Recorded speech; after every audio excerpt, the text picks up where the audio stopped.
The critic as the shaming internalized parents. Not infrequently, a client comes into a session and shamefully confesses that something that sounds like this. I called myself a fuckwit over and over last night. I must really be inherently messed up. Because I know my mother never said that. As bad as she was, she never swore, and I doubt she ever even heard that word. The explanation for this is that the critic is essentially a process. It is an ever-developing process that co-opts our creativity and funnels it into new and improved ways of imitating our parents' disparagement. Fucking malware, man. Parental contempt is the key piece of the emotional abuse that creates toxic shame.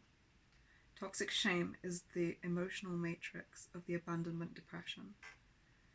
It is also the glue that keeps us stuck helplessly in flashbacks.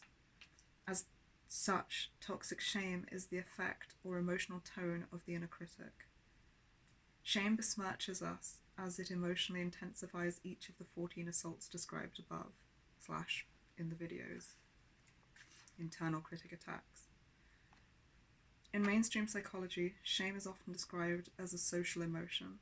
Normal shame in a somewhat healthy, self-regulating emotional reaction that arises when someone witnesses us acting in an unfair, offensive, or hurtful way is.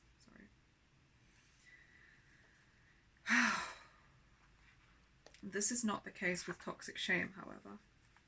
Many C-PTSD survivors in recovery soon realize that they do not need a witness to suddenly become catapulted into a shame attack. Dimitri was all alone when he knocked over the glass. Or was he? There is an invisible social context to toxic shame attacks. Toxic shame is social because the inner critic came into existence through pathological interactions with our parents. Moreover, toxic shame is social in the moment of the solitary flashback, because at the time, it is as if we were in the presence of our parents. For me, the strongest evidence of this occurs when I am on my own and trying to do something difficult.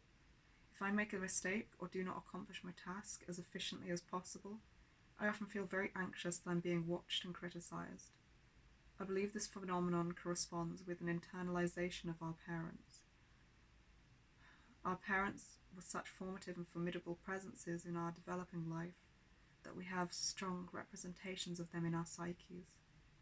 These representations include their beliefs and condemnation about us. Until we work on shrinking their influence, our internalized parents exist in our psyches as the key controlling forces in our lives.